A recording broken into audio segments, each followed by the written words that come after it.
పశ్చిమాసియాలో 2 వారాల కాల్పుల విరమణకు ఇరాన్ అంగీకరించడంతో ప్రపంచ దేశాలన్నీ కూడా ఊపిరి పీల్చుకున్నాయి. ఇప్పుడు ముఖ్యంగా హర్ముజ్ జలసంధి గుండా నౌకల రాకపోకలకు గ్రీన్ సిగ్నల్ ఇవ్వడం అంతర్జాతీయంగా ఇంధన మార్కెట్లో పెను మార్పులను తేబోతోంది. సామాన్య ప్రజలను పీడిస్తున్న గ్యాస్ చమురు కష్టాలు త్వరలోనే తీరబోతున్నాయి. ప్రపంచవ్యాప్తంగా సరఫరా అయ్యే లిక్విఫైడ్ న్యాచురల్ గ్యాస్ లో దాదాపు 20% హర్ముజ్ జలసంధి నుంచే జరుగుతోంది.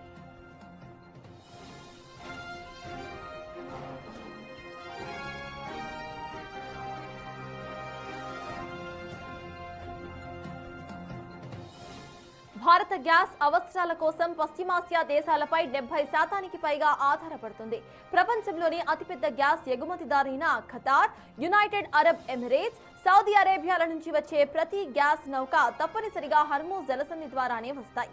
ప్రస్తుతం ఇరాన్ నౌకల రాకపోకలకు అంగీకరించడంతో నిలిచిపోయి ఉన్న గ్యాస్ సరఫరా మళ్లీ ఊపందుకుంటోంది. ఇప్పటికే హర్ముజ్ వద్ద చిక్కుకుపోయిన భారత గ్యాస్ నౌకలు త్వరలోనే భారత తీరానికి చేరుకోబోతున్నాయి.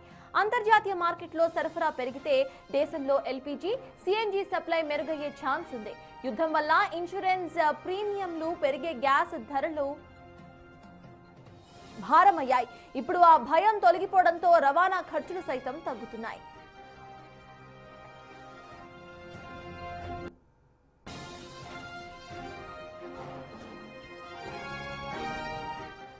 ఇరాన్ నిర్ణయంతో ప్రస్తుతానికి భారత్కు గ్యాస్ సరఫరా విషయంలో పెద్ద రిలీఫ్ దొరికింది. అయితే అమెరికా, ఇరాన్ మధ్య చర్చలు సఫలమై శాశ్వత ఒప్పందం కుదిరితేనే మన గ్యాస్ కష్టాలకు ఫుల్ స్టాప్ పడుతోంది.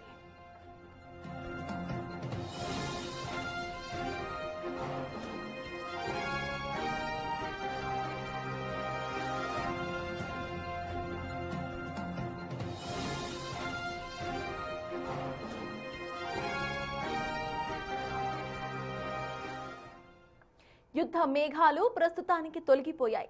శుక్రవారం నుంచి శాంతి చర్చలు ప్రారంభం కాబోతున్నాయి. ఇంతవరకు బాగానే ఉన్న యుద్ధ నష్టం నుంచి బయటపడేందుకు ఇరాన్ హర్ముజ్ టోల్ ఫీజ్ పేరుతో ప్రపంచ దేశాలపై ఆర్థిక భారం మోపేందుకు రెడీ అవుతోంది.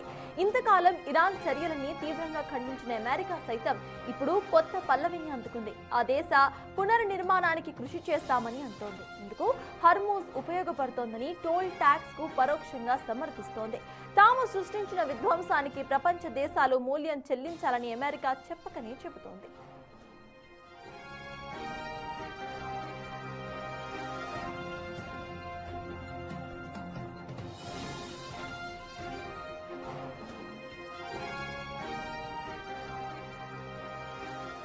ఒక నాగరికతను అంతం చేస్తామన్న హెచ్చరికల నుండి 2 వారాల శాంతి వరకు సాగిన దౌత్యంలో ఇరాన్ తన పంతం నెగ్గించుకుంది. యుద్ధం వల్ల దెబ్బతిన్న తన దేశాన్ని పునర్నిర్మించుకోవడానికి ఇరాన్ ఇప్పుడు హర్ముజ్ జలసంధిని ఆదాయ వనరుగా మార్చుకోబోతోంది.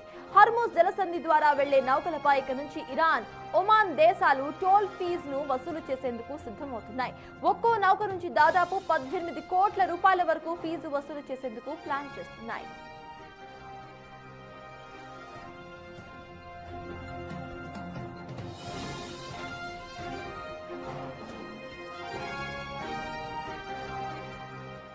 హర్ముజ్ టోల్ ట్యాక్స్ వసూళ్లకు గ్రీన్ సిగ్నల్ ఇస్తూ ఇరాన్ పార్లమెంట్ ఇప్పటికే బిల్లును సైతం ఆమోదించింది.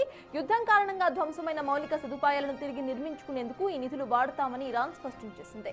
తాజాగా ఈ టోల్ వసూలు ప్రక్రియకు ట్రంప్ కూడా సపోర్ట్ చేసి ప్రపంచ దేశాలకు షాక్ ఇచ్చారు.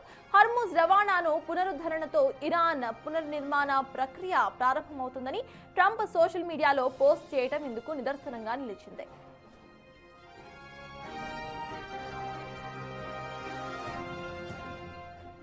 హర్ముజ్ జలసంధి తెరుచుకుంటే ఇంధన సరఫరా మెరుగుపడుతోందని ఆశించిన భారత్ తదితర దేశాలకు ఈ టోల్ ఫీజు కొత్త ఆందోళనను కలిగిస్తోంది. ఒక్కో షిప్పై 18 కోట్ల రూపాయల టోల్ విధిస్తే అంతర్జాతీయ రవాణా సంస్థలు ఈ ఖర్చులను తట్టుకునేందుకు సర్వీస్ ఛార్జెస్ ను భారీగా పెంచే ఛాన్సెస్ కనిపిస్తున్నాయి. దీనివల్ల పెట్రోల్, డీజిల్, గ్యాస్ ధరలు భారీగా పెరిగి చివరకు ఆ భారం సామాన్యుడిపైనే పడుతుంది.